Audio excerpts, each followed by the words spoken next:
16일이죠. 선관위가 이재명 후보의 형수 욕설 통화 녹음 파일 내용을 원본 상태로 공개하는 것은 선거법 위반으로 보기 어렵다는 유권 해석을 내놨습니다. 오늘 이재명 후보 장남의 과거 행적이 연달아 터지면서 큰 논란이 되고 있는 가운데 선관위 측에서도 이재명 후보에게 결코 달갑지 않은 입장을 내면서 이 후보 입장에서는 대선을 앞두고 최악의 하루가 되는 모양새입니다. 이재명 후보 형수 욕설 녹음 파일에 대한 선관위의 해석 살펴보는 시간을 함께 하시죠.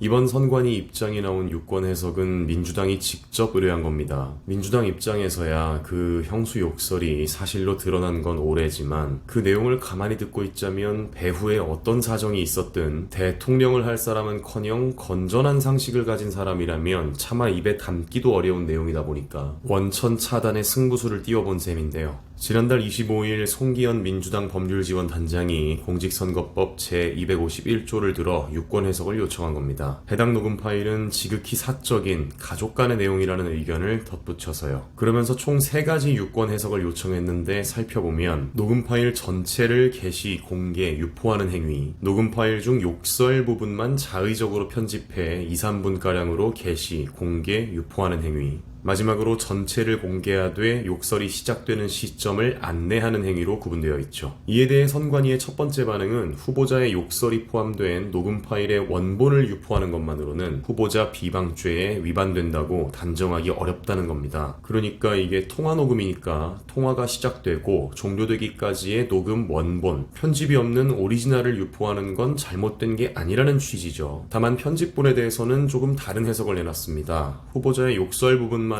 자의적으로 편집해서 게시, 유포하거나 송출하는 행위는 위반 가능성이 있다는 거죠.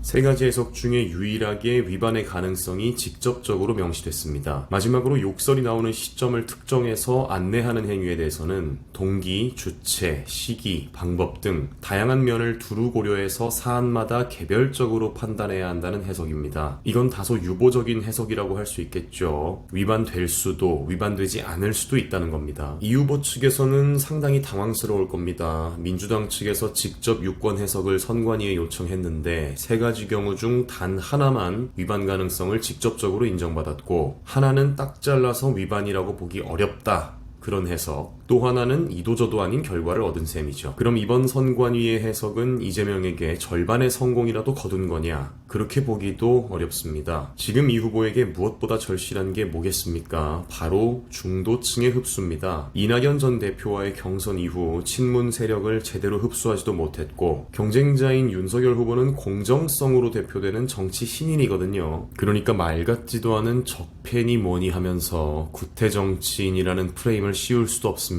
남은 건 무슨 수를 써서라도 중도층을 흡수해서 득표수를 늘려야만 하거든요. 하지만 이번 선관위 결정으로 원본에 한해서는 전파를 해도 된다. 이런 얘기나 다름없어졌고 그 녹음 파일의 내용은 어쩌면 이념 중립적인 중도층에게 더더욱 생생한 거부감을 줄 수도 있습니다. 왜냐면 이게 들어보면 그 내용이 너무도 과격하고 천박하기 때문에 이건 정치 공방이고 뭐고가 아니라 본능적인 거부감, 이 사회 통념적인 거부감이 더 먼저 들 수 있다는 거예요. 이재명이 형수에게 쌍욕을 퍼부은 적이 있다더라, 형수가 직접 증언을 했다, 이렇게 얘기만 전해 듣는 것과 실제 그 통화를 듣는 것, 사람이 느끼는 감정은 천양지차입니다. 오늘 터진 아들의 사생활 논란에다가 본인이 가진 치명적인 약점이 자유롭게 퍼져나갈 수 있는 환경에 놓인 이재명 후보. 대선이 코앞으로 다가온 지금 이번 대선 레이스 기간 내 최대 위기에 봉착한 것만은 분명해 보입니다.